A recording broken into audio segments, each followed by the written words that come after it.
Magandang araw mga kayamyam at ang inyong favorite kusinero ay nagbabalik para ipagluto kayo ng mga easy to cook meals pero may twist. Samahan niyo ako sa aking pagluluto ng espesyal na Cabbage Fritters.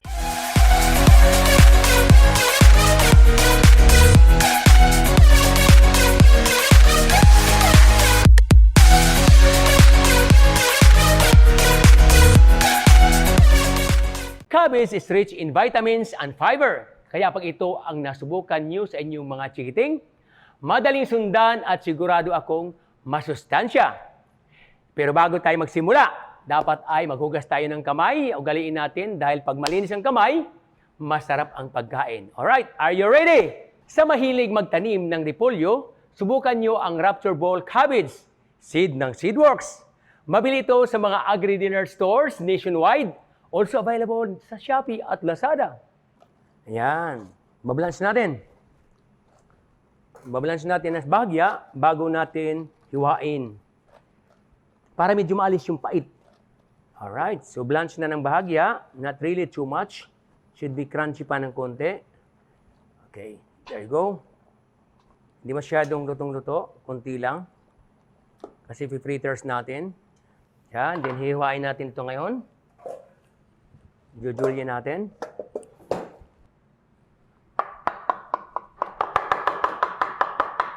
Go.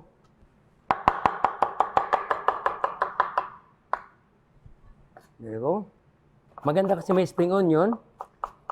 Now if you have cilantro or you have the basil, you can add. Yan. Then gusto ko lagyan ng chili. I love my fritters a little bit chili. No? Kailangan medyo manghang ng konti para masarap, di ba po? Okay? Pwedeng green chili, pwede rin labuyo. Konti lang. Para pag kinain natin, medyo may spike. Alright. Lalagyan natin ng, of course, salt. Salt, konti pa. Paminta. There you go. And then, meron tayong egg. 1. Dalawang egg. So, meron tayong cornstarch and, of course, yung ating all-purpose flour. Bakit cornstarch? Para crispy po ang ating pag-fried mamaya. Alright.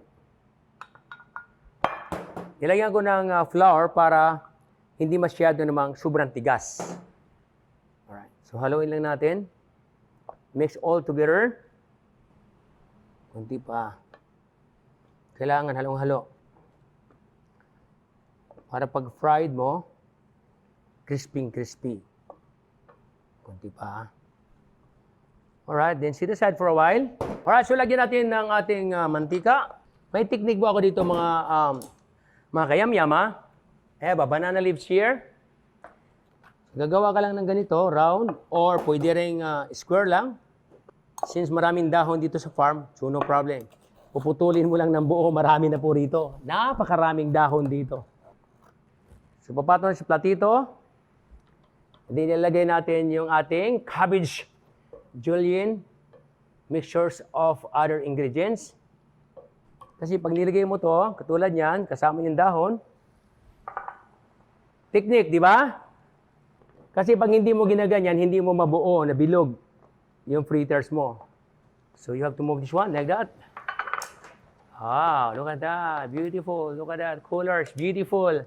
So tinuturuan ko kayo mga kayamyam, no? Kung paano tayo gumawa ng masarap na simpleng pagkain. Gamit natin ang Rapture Bowl na cabbage ng ating Seedworks. I put three pieces like that. Ganyan din pag gumawa ng okoy. Balik rin natin. Look at that. Remove the banana. Bukod sa magandang ating produkto ng Rapture Bowl Cabbage, may taglay siyang amoy yung dahon. Mabango po siya kapag naluto na. Look at that. Beautiful color. Ito, pwede mo ibenta ito ng mga siguro 5 piso. Payang na 5 piso. Mura naman, no?